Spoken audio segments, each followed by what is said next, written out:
Good afternoon. Welcome to the Midday News right here on 3FM 92.7.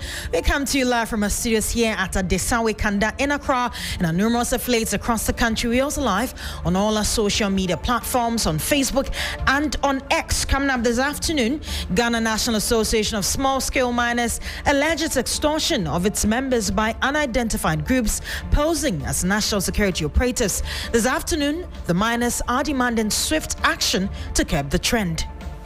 If this system is on check, it gives way for miscreants to also make it a full day.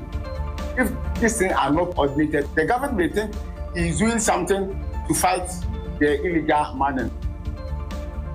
Also, Ghana begins engagement with the United States officials to prevent a visa ban for all Ghanaians after formal notification. Plus, security forces disperse Togolese protesters demanding resignation of President Faure. We have details of these and many more coming up shortly. Please do stick and stay. My name is Judith Brown.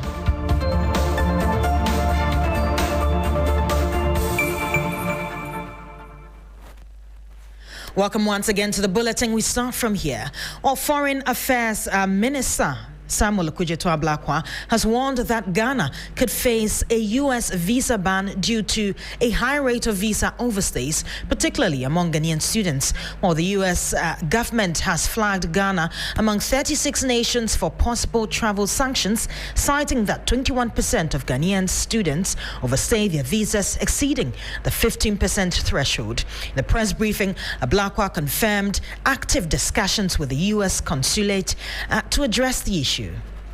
Officials have communicated to us that the challenge we face really relates to overstays, particularly with students who we have been sending abroad. So students who go on government scholarship and also students who on their own apply to study in the United States of America.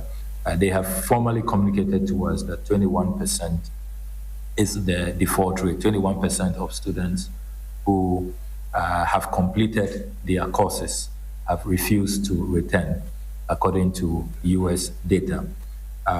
They have told us that the allowance, they will permit countries doing below 15%. But if you are doing above 15%, then you will be flagged for further action. That it is important to respect immigration laws of countries. It's important to respect the terms of your visa. And you must always acknowledge that your visa is for a specific purpose. If it's a tourist visa, make sure you are just going there as a tourist. Because even there, we are also not doing too well. We were told that some 7% of those receiving tourist visas are overstaying. So we need to watch that. Well, Nana Yaboa is an international relations analyst and a fellow at the Legon Center for International Affairs and Diplomacy, LESIAD. Good afternoon, sir. First off, what do you make of this formal notification to ban visa grants to Ghanaians? Well, good afternoon to your listeners. I think that we ought to understand that this is an immigration crackdown by the United States government. It's not the only policy they've initiated as far as the Trump administration is concerned. It's one of the many cards about immigration that they are seeking to implement. And unfortunately, Ghana is facing this as a collateral damage of U.S.'s immigration policies. This is the second round of countries they are seeking to propose. And so for me, it doesn't come as a surprise. We realize that cracking down on, hardened criminals to country-specific bans to student visa is part of these are all part of U.S.'s hardline immigration policies. And so I understand that the government of Ghana wants to engage the U.S. ambassador to Ghana, but I believe that very little could be done about it in terms of causing any specific, impact as to taking Ghana out of these proposed visa ban. Right, and would you say that the decision is too harsh looking at the reasons that have been assigned to it? Say that again? I'm asking if you would say that decision is too harsh looking at the reasons that were assigned to it. Well, I mean, one would think that it is because they cite the U.S. government cited a number of reasons from violent extremism to anti-Semitic, position to visa overstays. A number of them. I think Ghana is not part of these, hardline national security threats, except for the student overstays. But once again, this is part of President Trump's, immigration, policy, and he has a social contract to fulfill. This is one of his signature campaign messages, and I keep saying that as part of U.S. domestic policy. There is a midterms elections coming up in November, so with all these things that are happening with the Trump administration, these are some of the things that he uses to save face. That's why I keep saying that unfortunately Ghana seems to be part of this as a collateral damage. So I think that is quite extreme as part of the government response to our student visa overstays. But then again, this is what you remember what it's even wanting to do now. Now they claim that for visa applicant, the J and the M and the F, you have to submit yourself to public scrutiny by making your social media account public. So they vet you before you are granted these visas. So these are one of the many hardline positions that the State Department in the United States is taking, if you ask me. Right, and what should Ghana's push be? Should it be an attempt to negotiate at this point? Can you repeat that? I'm asking what Ghana's posture should be in this situation. Should we attempt to negotiate?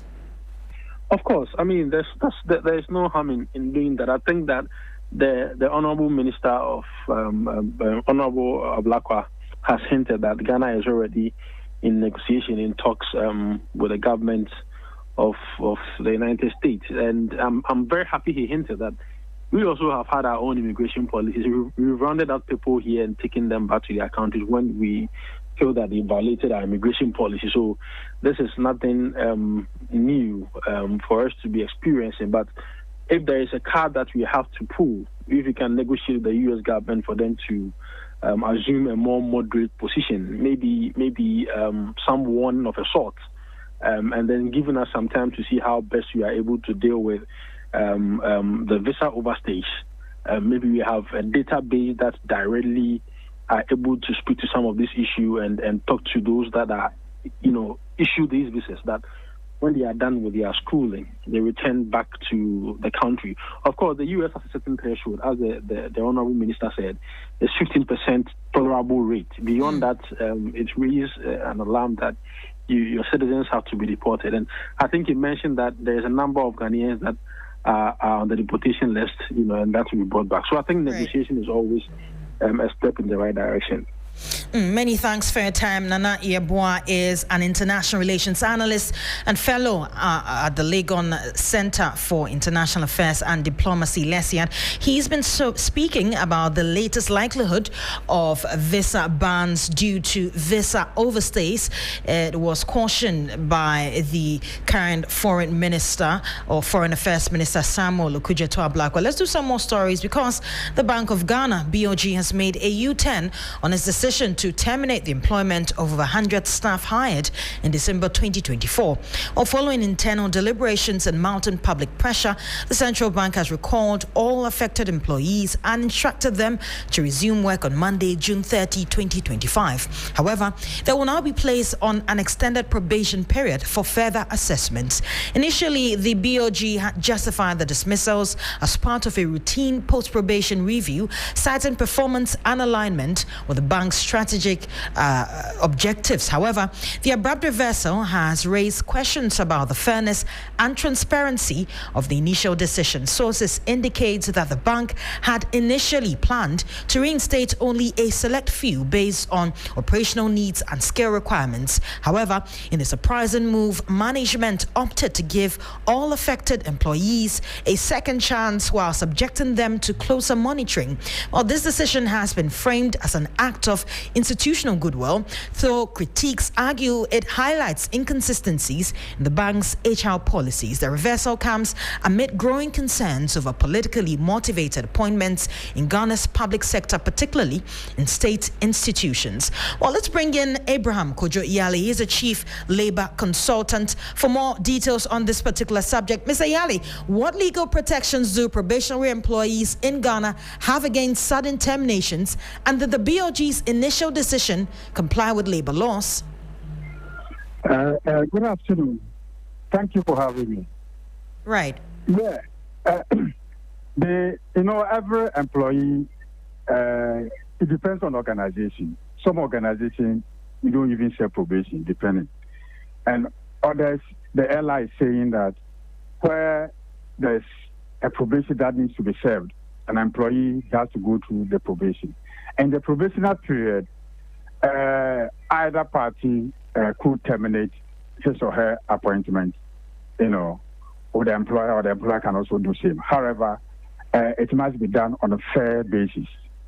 Now, when somebody is serving probation, giving the person an appointment that maybe the probation period is 6 months, you don't wait till the 6 months before you tell the person that your appointment has not been confirmed. Look, you need to do assessment. You employ the person, okay, this is your KPI. I'm going to assess you on that. Maybe so after maybe 2 months or 3 months into the probationary period, what you need to do is what? Review the person's performance. Then you tell him, oh, here you have to do it this way, you have to do it this way, you have to do it this way. You see, when you are employed initially, every organization has its own policies. And there is institutional, knowledge of every organization. Right. Whether it can be, you could have even 10 years experience. When you join new organization, every organization has its own culture. And the way and manner they do things. I mean, the culture is what we do over here. So where you are coming from might have different culture, might have different policy. You need to study. So it takes time, some time for you to fit yourself into the whole system. So it is up to somebody to serve as a coach to direct you to for you to integrate yourself very well in the whole thing. So, but in this matter, you cannot tell me that a whole 100 people were do I say they were underperformed. They underperformed. I mean, right. They were not efficient enough to work at a bank. But aside that, are the labor laws specific as to how many months' notice should be given for such probationary employees in terms of terminations? It doesn't. In your contract of employment, it is stated. It depends on each employment, each contract. Sometimes they will say give 1 month notice. Others will say give 2 weeks notice. It depends. That one, there's nothing that the labor law says that you should give 6 months, you should give this month. But what it's saying is that if you are serving probation, you need to adhere to that. That is what the LI to the labor law says. So per your assessment, BOG's initial decision does not comply with labor laws? Oh, I'm not saying it doesn't comply with the labor law. They terminated during their probation. But if it exceeded the probationary period, then it is wrongful. Right. Now, how can public institutions balance performance-based assessments with fairness to avoid perceptions of political interference in employment decisions? The issue is that there must be, when they employ you, they give you job description. Is that correct? Right. Yeah, they give you job description, and out of the job description, they determine the KPI, the key performance indicators. So at the end of it, there must be a benchmark of which the person is working towards. You understand? Right. So you measure the person's performance based on that, and you review the performance. You see, the law is saying that you should even train the employees and retrain the person. If you think the person is fit for the purpose, or it is not politically motivated, or they will they all join the wagon, then it means that per your manpower planning, those people were needed. Unless, of course, they are telling me that they were not fit for purpose. And that is a different matter altogether. Right. But if you employ somebody, you need to give the person institutional training. Whether he's a managing director or not, you employ the person as managing director or not, every organization has its own culture. As his own policy, the person must go through. Mr. Yali, lastly, what long-term measures can Ghana implement to depoliticize public sector recruitment and ensure that these recruitments are merit-based in terms of hiring? There must be professionalism. I believe in that's what. There must be professionalism. But in Ghana, all the political parties promise that we have come to create jobs. What do? It's like elimination by substitution. They take the old ones, they take the people to employment, they employ new ones. They don't even create any job because the economy is not expanded. So the ministry hasn't expanded. So why are you employing in the first place? Right. Sometimes it begs the question. Many thanks for your time. Mr. Abraham Kojo Iyale is a chief labor consultant speaking to us on the latest decision for the BOG to make a U-turn on rehiring their formerly dismissed probationary employees. Taking us on our very first break. We'll be back with more news. Do stay with us. Freezer, yeah, diaba. Adama for diaba. A freezer. Adama. A crafty mentia. Adama. Make some my sorry. Can you know? Over Moasia. I do for the Nubian Union and San last night. I don't know what we did. Adam of what you have from what we say. Yet you drew back up a ship will be a high technology. I could freezer back. When Kwan and once open your 15 letters. No fugum, what you know fugum. What the bus here? If we be any what you have, I could say, over Timono. Then we sure say, women show task here. Freezer, Umpa when up a day. Freezer, Dacia, a person does so among Amoniaji. Omtina me, Miwasika, Omtina me, but you may not do some doom. Adama, without Adama, no queer. Adama, you can't resist. Ubenya Adama West Africa for a dream, or the Bibia a tongue cry on way you. I feel Kayona Kinkai in Choya, a dream.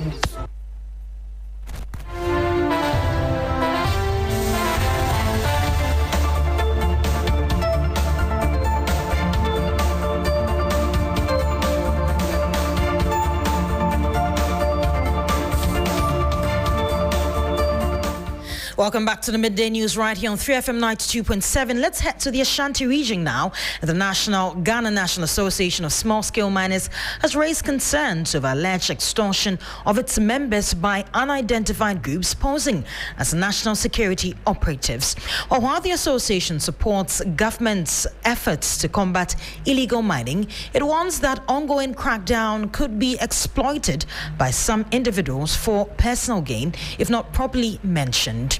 Well, the group is calling for stricter coordination in mining operations, urging authorities to clamp down on illegal miners in red zones while protecting responsible small-scale miners. Well, we're going to connect shortly with a colleague on the ground, Ibrahim Abubakar. He's bringing us more details on it. But, of course, we're going to do some more stories. We'll get to him soon. But he has been speaking to Michael Edujemfi, who is the secretary of the Ghana National Association of Small-Scale Miners. Let's hear from him and then get back. We are reminding government of NASAM's resolve of partnership with our task force in the carry out of future operations so that all recalcitrant galamseyers working within the red zones are flushed out. We are not against government's efforts to fight the illegal menace, but there must be a coordinated, a well-rehearsed, a more consultative, and a more regulated operation so that we all make sure that the right thing is done. If this system is on check, it gives way for miscreants to also make it a field day. If these things are not coordinated, the government may think he is doing something to fight the illegal mining, but in an actual sense, he is giving an opportunity for people to enrich themselves at the expense of the exercise. Well, you heard that. We'll certainly connect with a colleague or a man on the ground, Ibrahim Abubakar, shortly. But first, let's head back to Parliament. And the First Deputy Speaker of Parliament, Bernard Ahiafo, has inaugurated Ghana's Parliamentary Friendship Associations with 42 countries. This move that is aimed to deepening the country's legislative diplomacy and global engagement towards strategic partnerships and promoting peace. With the launch, Ghana's Parliament can have effective dialogue dialogues with other 42 legislatures and enter into bilateral and multilateral relationships with them. Christian Yale is in Parliament for us. He joins us with more details. Christian, what does this inauguration mean for legislative democracy? Judith, exactly. So what we know is that this is a good opportunity for the country, for instance, to more or less raise its image on the global front, because when you have about 42 countries and their legislative bodies being in partnership with you, it means that it becomes an opportunity for more strategic partnerships, as well as a means of, advancing bilateral and multilateral relations between you and such countries. And so this is a partnership that has been in existence even from the previous parliament, which was the 8th parliament. There were about 40 of them, and then upon the direction of the speaker, 2 other countries or 2 other parliaments were added, making 42. And so all of them were here earlier today, especially their representatives from the diplomatic corps, consular heads, ambassadors, and high commissioners were all present earlier this morning to witness the inauguration for the Parliamentary Friendship Association for the 9th Parliament, which will be chaired by the Deputy Majority Leader, Kweku Rekete-Hagan, and then we'll also have representatives from the minority side on the Management Committee as well, to more or less also provide the means and opportunity for MPs to embark on travel opportunities to such countries to learn about their cultures and also demystify cultures, to also learn about how they go about their parliamentary business, to pick the ones that can be added to how Parliament conducts its business here in Ghana. And security and addressing pressing global issues such as climate change and migration and transnational crime. Parliament, therefore, has a crucial role to play in shaping Ghana's international reputation in advancing its national interests. Parliamentary Friendship Associations have emerged as vital instruments for Parliament worldwide to accelerate parliamentary diplomacy and enrich bilateral and multilateral relations between parliaments and nations in general. These associations facilitate cooperation and networking among parliaments and provide opportunities for parliamentarians to engage in diplomatic efforts to foster cooperation on a broad range of issues by leveraging these groups. Members of Parliament. Right, Christian, if you're still with us, were these other legislative bodies represented at the inauguration? Oh yes, Judy, they were present, and so the representatives were there. Just earlier in the week, during the inauguration of even the management committee itself, there were other members from the diplomatic corps. I mean, the dean and the assistant or the vice deans were around where the speaker himself inaugurated the management committee. We have seen instances where other speakers from other jurisdictions have come here as well in lieu of the same process of inaugurating the Parliamentary Friendship Association. So this morning, earlier, they were here in their full numbers to back the inauguration or to support it. So they were here.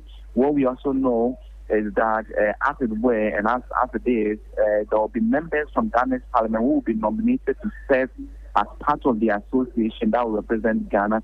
So they are in pairs. So you have, for instance, Ghana, Kuwait, Ghana, Israel, Ghana, Iran, Ghana, Egypt. And so Ghana is forming this kind of partnership or as charge of each country pair we're around to support it. And we know that parliamentary proceedings are underway. What's on the bill for today?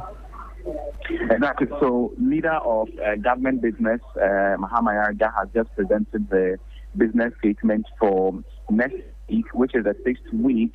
And so, what it is that currently MPs are debating and making suggestions on it, with the minority side largely asking the minister or the majority leader to invite some ministers like the Green and Transition Minister to come and respond to questions concerning the 2.45% increase in electricity tariffs. Others, like the Education Minister, the Transport Minister, are being asked to be brought to Parliament to answer certain urgent questions. What we know is that per the business statement that has been presented, next week we are expected to have 27 questions as it stands now, unless there is an addition. 27 questions.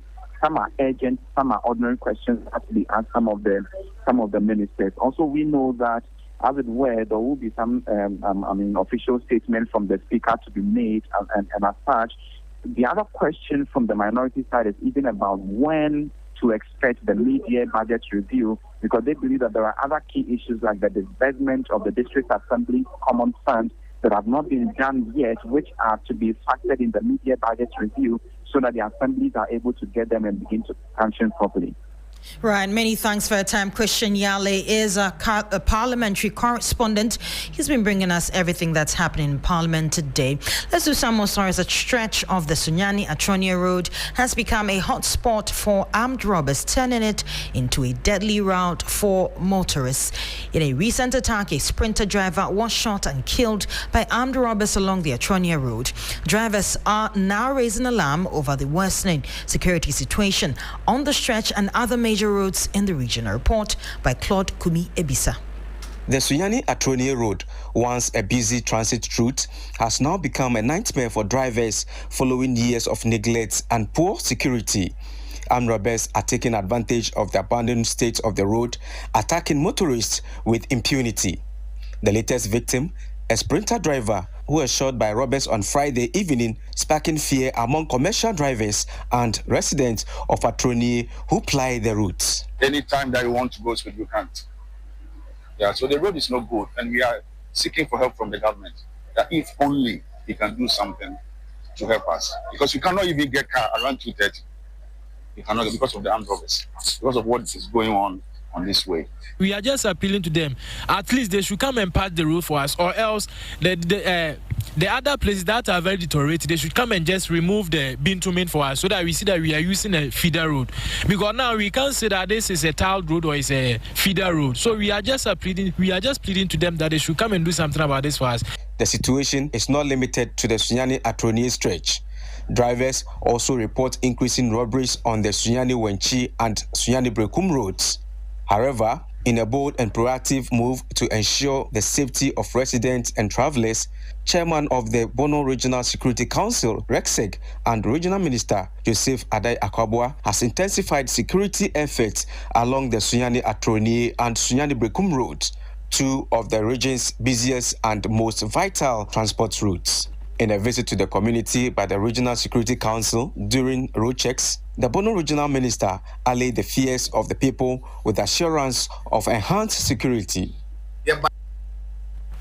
Now, before we go, security forces used tear gas to disperse hundreds of young protesters who blocked roads in Togo's capital, Lome, demanding the resignation of long-time leader Faure Gnassingbé. Now, hundreds of protesters set up concrete block barricades on Thursday in several neighborhoods of Lome, with some burning tires and throwing projectiles at security forces. While police dispersed dozens of protesters with tear gas and arrested several people in the neighborhood, an opposition stronghold. While the protests come as Gnassingbé faces increasing calls from critics to resign over changes to the country's constitution that could keep him in power indefinitely. Civil society groups and social media influencers had called for protests from June 26 to 27 or 28 after the government's clampdown on protests earlier this month. The Togolese capital has been under heavy police and military presence, with businesses mostly closed. That's how we end the news right here on 3FM 92.7. My name is Judith Brown. Do stay tuned. Business News is up next. Bye-bye.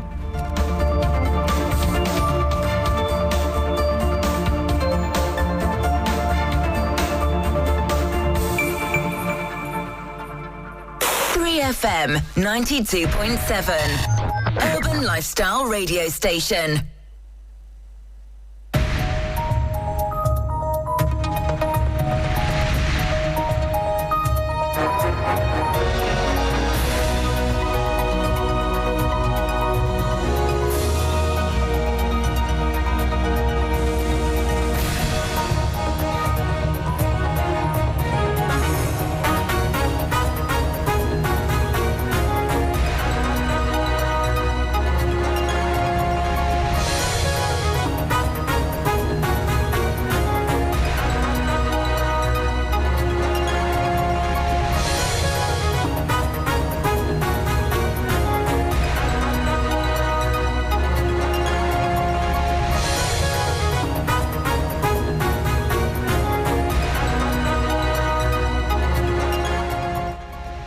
Hello, good afternoon, and welcome to Business Daily on 3FM 92.7 with me, Bismarck Ausa. Coming up this afternoon, tax experts Professor Ali Nacha advocates blacklisting of private firms engaged in corruption from public procurement opportunities.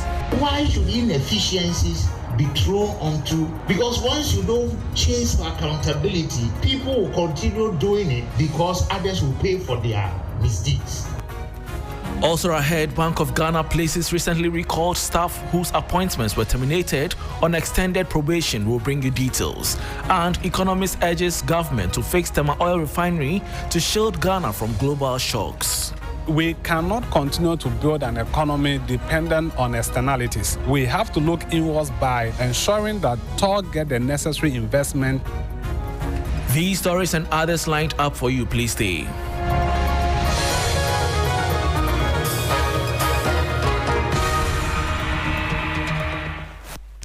Thanks for your company. Now to the details. Tax expert and associate professor at the University of Ghana Business School of Law, Professor Abdallah Ali Nacha, is calling for urgent ethical reforms in Ghana's private sector. He says private businesses play a major role in enabling public sector corruption and must no longer be allowed to act with impunity. Professor Ali Nacha made the remarks at an anti-corruption forum in Accra organized by the Media Foundation for West Africa. He stressed that fighting corruption isn't just about holding public officials accountable, but also ensuring integrity in the private sector. Why was ESLA levy instituted? Who has told that how ESLA is performing? What is in there? How much has been collected? Why introduce? Because like I said, in every situation that comes, whether financial, economic, health, is avenue for corruption. And if it's an inefficiency of ECG trying to raise revenue from people consuming their product, don't levy it on the ordinary citizen. And what happened a few weeks ago? A whole estate, Rehoboth Estate, over 2,000 housing units are not paying electricity. So we were going to pay 1 cedi per liter for their consumption. You saw what happened in cantonments. And they said we are using borehole, and they realized that they were using their treated water for several years. How do we get our money back? So why should inefficiencies be thrown onto? Because once you don't chase for accountability, people will continue doing it because others will pay for their misdeeds. And that was tax expert Professor Ali Nacha advocating blacklisting of private firms engaged in corruption from public procurement opportunities. Now, the Bank of Ghana has placed all recently recalled staff whose appointments were earlier terminated on an extended probation, thus according to reliable sources. The recall decision marks a significant shift from the central bank's earlier plan to reinstate only a few based on operational needs and skill requirements. Instead, all affected persons have been given a second chance under close evaluation. This is well within the bank's authority, a source said, defending the move. According to insiders, the recalled individuals possess skill sets currently needed by the bank, which influenced the broader reinstatement. The recalled staff were engaged yesterday, June 26, 2025, and are expected to resume duties next week. The Bank of Ghana also indicated that such decisions are typically made on a case-by-case basis, depending on the specific circumstances surrounding termination and internal workforce needs. Moving on, Acting Head of Business and Commercial Banking at Stanbic Bank Ghana, Diana Kaliobio, is advocating for collaboration between development banks and commercial banks to provide affordable financing options for micro, small and medium-skilled enterprises. She argues that current commercial bank interest rates are a barrier to the growth of small businesses into global giants, emphasizing the need for tailored financial schemes to support the sector. The value that the commercial banks can bring into the conversation around interest rates is more on how we partner with the development banks to be able to service the entrepreneurs in our time. And the reason is, you can imagine if MasterCard is giving out a loan at 7%. The agri people, the manufacturers, the entrepreneurs, those who are coming up with good ideas, can partner in this and play. at that 7% rate. But if you look at the financial environment and the interest rate that currently persists, it will be difficult for any of these entrepreneurs to survive. So we need more of the partnership from the development bank to make a difference in this MSME space, and that's what is needed.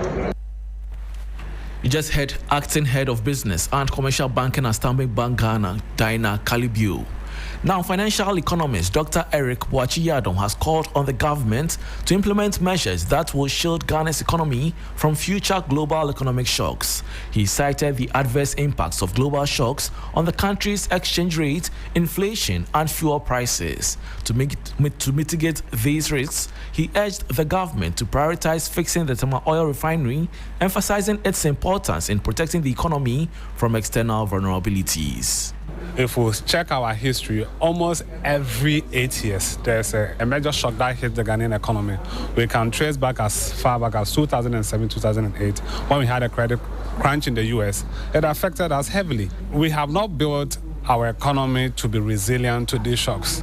And the Israel-Iran war is also another shock threatening the Ghanaian economy. As I speak to you, insurance cost of oil that is transported from that region has gone up because of the risk which is feeding into oil prices.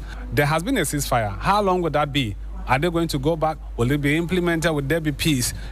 We cannot continue to build an economy dependent on externalities. We have to look inwards by ensuring that TOR get the necessary investment and reduce the inefficiency in the management of TOR so that we can process crude here and will be self-dependent and self-reliant. In that case, we will be able to reduce the external shocks. The senior lecturer at the UPSA has also called on the government to demonstrate commitment to incentivizing mass production and adoption of green energy, particularly solar power, to diversify Ghana's energy mix. This, he emphasized, would help reduce the country's vulnerability to global economic shocks. When you look at this particular government agenda, it appears that it's leaning more towards climate change, sustainability, and green transition. But there's a policy inconsistency in that, at one hand, the government is trying to promote an agenda, but at the fiscal side, we don't see the support. If we want to see green transition happening, then we need to ensure that, number one, the fiscal side, there's a tax incentive to encourage people to bring in solar or build local industries to be able to manufacture this solar system, and also provide an incentive system that help people to acquire solar energy and other renewable energy system. Even when you come to cooking, many people who are cooking, or let's say the kinky sellers, they still rely on firewood. There is a system where they can be encouraged to, we'll build a home biogas for them, that the waste that is generated, we use it to feed into this home biogas so that they will reduce the reliance on biomass fuel for cooking. And that was economist at UPSA Dr. Eric Boakye-Yiadom calling for permanent solutions to shield Ghana from external shocks. And that brings us to the end of Business Daily on 3FM 92.7 with me, Bismarck Ausa. For more business stories, please check out our website 3news.com. Thanks for your company. Urban Blend is next with Black Rasta. Please stay.